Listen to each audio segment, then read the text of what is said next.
What's your scariest camping experience? 10 years ago, I went camping for a weekend. Went out hiking the morning of the second day and pretty soon found ourselves off a trail on a pretty steep incline along the Monashee River. We were about 100 feet up the incline.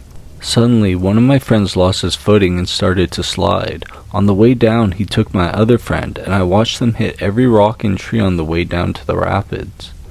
I climbed down to find one of my friends dead on the side of the river, and the other one was taken away by the river. His body was found 2 weeks later, 2 kilometers from where they fell in.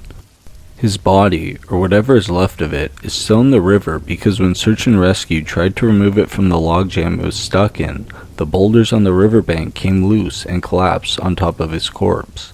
This is a very abbreviated version of the story, but overall it was a very scary day.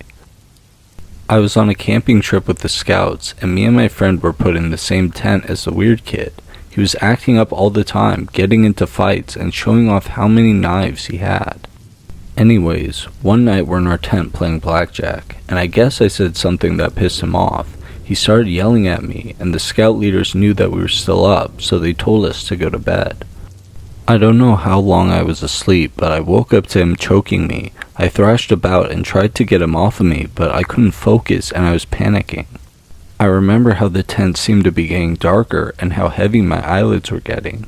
My chest and head were hurting and aching, trying to get me to breathe, but I just felt so tired.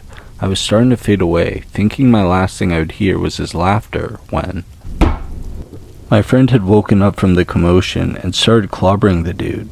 I was part coughing and part breathing once he got off of me.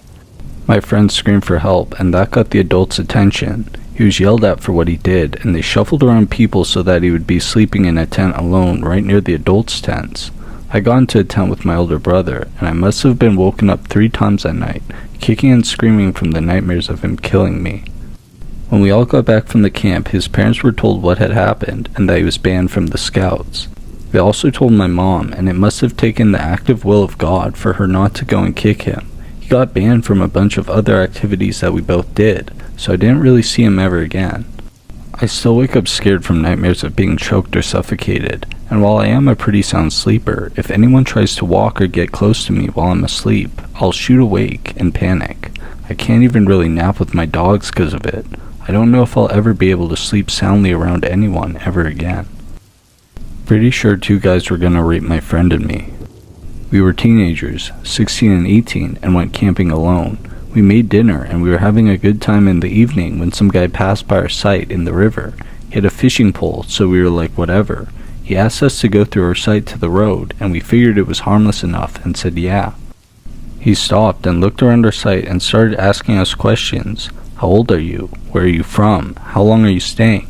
Typical questions that were none of his business, but we were naive enough to answer. He eventually leaves and heads down the canyon on the road. A couple hours later, he shows back up with a buddy. Both of these guys are middle-aged, probably mid-40s. They start asking more questions. The original guy walks around and snoops about our campsite. We got an uneasy feeling, and we were super grateful when they eventually left. But they went up the canyon rather than back from where they came. Another couple hours pass, and it's dark. My friend mentions how she can't hear anything because of the river, and it had her a bit antsy.